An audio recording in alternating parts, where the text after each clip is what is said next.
Hello, I'm Dr. Shoshana Garfield, and today I want to share with you my personal and professional perspective on the recent London riots, where young men, and some women as well, even children as young as 7, were out looting stores, even bombing police. There was at least one police station that got firebombed, and just trashing their communities.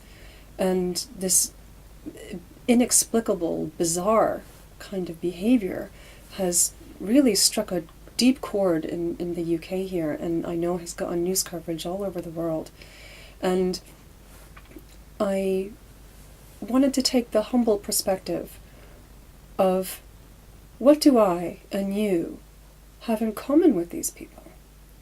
It was a kind of scary question to ask.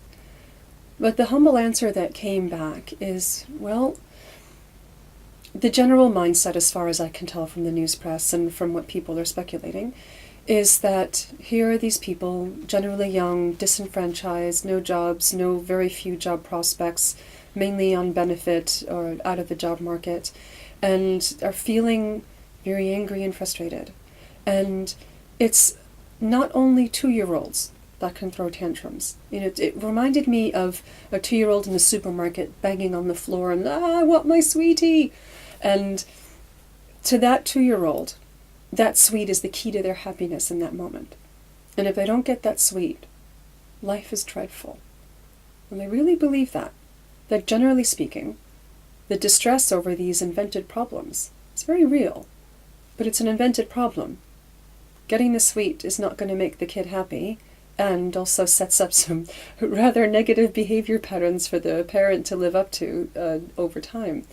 And so these tantrums are about blaming the world, blaming circumstance. Any tantrum holds this in common. Whether it's banging on the floor of a supermarket or bombing a police station, it's having a tantrum, blaming the world for their problems and their feelings about their problems, and thinking that the outside world owes them a solution, though it's deeply entitled. Tantrums also have that in common as well. And when one holds the outside world responsible, not only is that very vulnerable and kind of powerless and sets up all kinds of needs for control of circumstance, it also sets up something very important, and that is profound disappointment, even that ranges all the way up to rage when things don't happen as they quote-unquote should. And it is a firebomb. And that firebomb inside is the epitome of the victim perspective.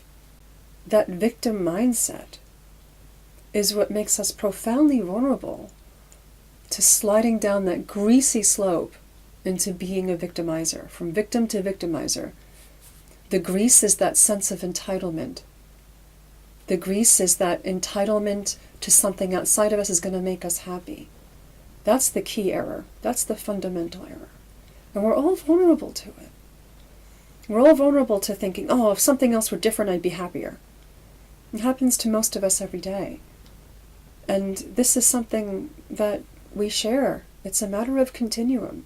We share this with the rioters and the looters and the people that bombed the police station. I know that may be hard to hear in some ways, but it's just a matter of degree.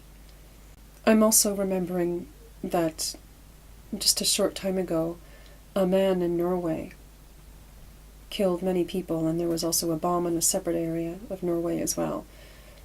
All these things have this tantrum entitlement thing in common, needing the outside world and thinking the outside world owes us to make us happy. And one of the worst things we can do as friend or lover or spouse or parent is to buy into the insanity of that construction. To think that the sweet will make them happy, to think that the good grades will make them happy or give them a good life or secure their well-being, or that anything from the outside is going to work.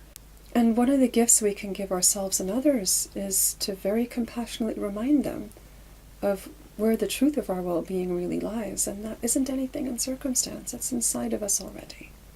So on that note, I would like to wish you a very good week, and also to invite you, without judgment and with immense compassion for yourself and others, to think about ways that you may step off that slippery slope yourself. whether that's today or in the days, weeks, months, even years ahead. So very best wishes, and have a very safe week. Bye for now.